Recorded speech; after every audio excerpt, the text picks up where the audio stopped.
Hello everyone, this is Parvez sir. Welcome back to our YouTube channel accountancy with Parvez sir. तो आज class 12 commerce के लिए जो हमारा चैप्टर है वो है अकाउंटिंग रेशियो। और अकाउंटिंग रेशियो में आज हम नया टॉपिक स्टार्ट कर रहे हैं, लिक्विडिटी रेशियो। इससे पहले हम प्रॉफिटेबिलिटी रेशियो पढ़ रहे थे, जिसके हमने gross profit ratio, net profit ratio, net operating profit ratio, operating ratio, ये सभी पढ़ लिए थे। इसकी सभी की क्लास मैंने अपलोड कर दी है, तो आप वहाँ से पढ़ सकते हैं हमारे चैनल से, क्लास 12 कॉमर्स अकाउंटेंसी प्ले में। आज लिक्विडिटी रेशियो स्टार्ट कर रहे हैं, तो जल्दी से जुड़ जाइए आप, और जल्दी से सब्सक्राइब भी कर लीजिए हमारे चैनल यूट्यूब पर अकाउंटेंसी विद परवेज सर। चलिए करते हैं आज की क्लास हम स्टार्ट। तो आज की क्लास में लिक्विडिटी रेशियो, और लिक्विडिटी रेशियो में जो मोस्ट इंपॉर्टेंट रेशियो है वो है करेंट रेशियो। मैक्सिमम जब भी एग्जाम में अगर आपको क्वेश्चन मिलेगा अकाउंटिंग रेशियो का, तो 90% तो मैं बोलूंगा कि करेंट रेशियो का क्वेश्चन जरूर आता है। ठीक है, अच्छे से प्रैक्टिस कर लीजिएगा आप इसकी, और बहुत ईजी है, सिंपल सा है, कुछ भी नहीं करना रहता आपको। सिंपल सा एक फॉर्मूला याद करना है करेंट रेशियो का, current assets upon current liabilities. बहुत ही ज्यादा सिंपल है। चलिए करते हैं स्टार्ट। करेंट रेशियो आज का क्वेश्चन हमारा देखिए। तो सबसे पहले इसको यहां, ठीक है, क्या लिखा हुआ है, calculate current ratio from the given data. हमें क्या निकालना है, क्या कैलकुलेट करना है, करेंट रेशियो। बैंक ओवरड्राफ्ट दिया हुआ है 20,000, cash 15,000, outstanding expenses 10,000, accrued income 5,000, stock 5,000 and prepaid expenses 5,000। ये हमें इंफॉर्मेशन दी हुई है।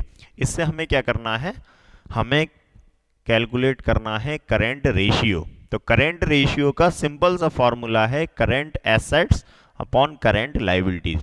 तो हमें दो चीजें चाहिए, एक तो करेंट एसेट्स चाहिए और दूसरा करेंट लाइबिलिटीज चाहिए। ठीक है ना। चलिए, तो सबसे पहले तो हम करेंट एसेट्स निकाल लेते हैं इसकी। ठीक है ना, करेंट एसेट्स, करेंट एसेट्स। तो करंट एसेट्स में इस क्वेश्चन में हमारे पास क्या क्या है, देखिए। बैंक ओवरड्राफ्ट करंट लायबिलिटी है, कैश, सबसे पहले तो हम कैश लिख लेते हैं। ठीक, आउटस्टैंडिंग एक्सपेंसेस करंट लायबिलिटी है, एक्रूड इनकम करंट एसेट्स है, एक्रूड इनकम। ठीक, स्टॉक करंट एसेट्स है। ठीक, प्रीपेड एक्सपेंसेस करंट एसेट है, प्रीपेड एक्सपेंसेस। ठीक है, ये हमने करंट एसेट्स लिख ली, क्योंकि हमें फॉर्मूले में क्या क्या चाहिए, करंट एसेट्स और करंट लाइबिलिटीज। तो करंट एसेट्स और करंट लाइबिलिटी अलग से हमें निकाल कर नहीं दी है, तो हमें कैलकुलेट करना पड़ेगा। तो हमने करंट एसेट्स में क्या क्या ले लिया, कैश, एक्रूड इनकम, स्टॉक और प्रीपेड एक्सपेंसेस। ठीक है, चलिए। तो करंट, सबसे पहले कैश, कैश की बात करें तो 15,000, 15,000 रुपए कैश है, प्लस एक्रूड इनकम, तो एक्रूड इनकम है 5,000। ठीक है, प्लस स्टॉक, स्टॉक है 5,000। ठीक है, प्रीपेड एक्सपेंसेस है 5,000। ठीक है, टोटल लगा लेते हैं हम इसका। तो 15, 20, 25, 30, टोटल करंट एसेट्स कितनी हो गई, 30,000। 30,000 रुपए करंट एसेट्स आ गई। ठीक है, अब इसके बाद हम निकालते हैं, हम कैलकुलेट करते हैं करंट लायबिलिटी, करंट लायबिलिटीज। तो करंट लायबिलिटीज में सबसे पहले बात करें, क्या दिया हुआ है, bank overdraft, bank OD, bank overdraft, plus bank overdraft के बाद आउटस्टैंडिंग एक्सपेंसेस, ये करंट लायबिलिटी होते हैं, आउटस्टैंडिंग एक्सपेंसेस। ठीक है, तो बैंक ओवरड्राफ्ट कितना है, 20,000। ठीक, प्लस आउटस्टैंडिंग एक्सपेंसेस कितने हैं, 10,000। तो टोटल कितना हो गया, 30,000। ठीक, सेम आ गया। करंट एसेट्स हमारी 30,000 है और करंट लायबिलिटी भी कितनी हो गई, 30,000। तो इसको आप नोट कर लीजिए, ये इसका स्क्रीनशॉट ले लीजिए, इसको हम क्लीन करते हैं।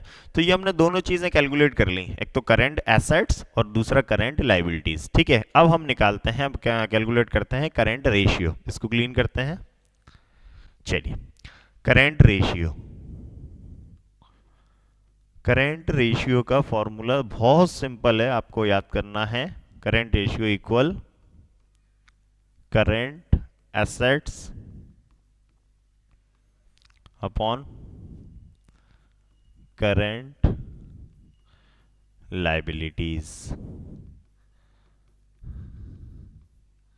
ठीक है, current assets upon current liabilities, ये फॉर्मूला है सिंपल सा करंट रेशियो का। तो करंट रेशियो में हमने करंट एसेट्स कैलकुलेट की अभी, कितनी आई 30,000। ठीक है, और करंट लाइबिलिटीज भी कितनी आई हमारी 30,000, दोनों 30,000 है। कट कर लेते हैं, तो 30,001 30,001 कितना आ गया 1:1। तो जो लिक्विडिटी रेशियो है उसको आपको अभी जैसे हम प्रॉफिटेबिलिटी रेशियो परसेंटेज में निकाल रहे थे, ये रेशियो में निकलेंगे। तो 1:1 मतलब 1:1। ठीक है ना, तो ये हमारा करंट रेशियो बन गया 1:1। इसको आप नोट कर लीजिए, बहुत अच्छे क्वेश्चन है करंट रेशियो के। और सबसे अच्छी बात यह है कि ज़्यादा फॉर्मूले आपको याद नहीं करना, दो चीज़ें हो सकता है क्वेश्चन में हमें करंट रेशियो करंट एसेट्स और करंट लाइबिलिटी कैलकुलेट करके दे दी हो, तो बहुत ही आसान हो जाएगा कि आपको सिर्फ करंट रेशियो का फॉर्मूला लगाइए और करंट एसेट करंट लाइबिलिटी करके आप रेशियो निकाल सकते हैं। ठीक है, या फिर इस क्वेश्चन की तरह में आपको करंट एसेट्स और करंट लाइबिलिटी ना दी हो, बहुत सिंपल है करंट एसेट करंट लाइबिलिटी पहचानना। जैसे इस क्वेश्चन की बात करें तो बैंक ओवरड्राफ्ट जो है वो करंट लाइबिलिटी है, कैश करंट एसेट्स है, आउटस्टैंडिंग एक्सपेंसेस करंट लाइबिलिटी है, एक्रूड इनकम करंट एसेट्स है, stock current asset, prepaid expenses current asset. ठीक है ना, तो सिंपल था, हमने पहचान लिया कि करंट एसेट करंट लाइबिलिटी क्या कहती है। ठीक है, इसी तरह आप जुड़े रहिए हमसे और पढ़ते रहिए अकाउंटेंसी, और जल्दी सब्सक्राइब भी कर लीजिए हमारा channel accountancy with Parvez sir YouTube पर। मिलता हूं मैं नेक्स्ट वीडियो में फिर से कुछ नया क्वेश्चन लेके, अकाउंटिंग रेशियो का कुछ नया टॉपिक लेके। आप पढ़ते रहिए जब तक। Thank you and good bye.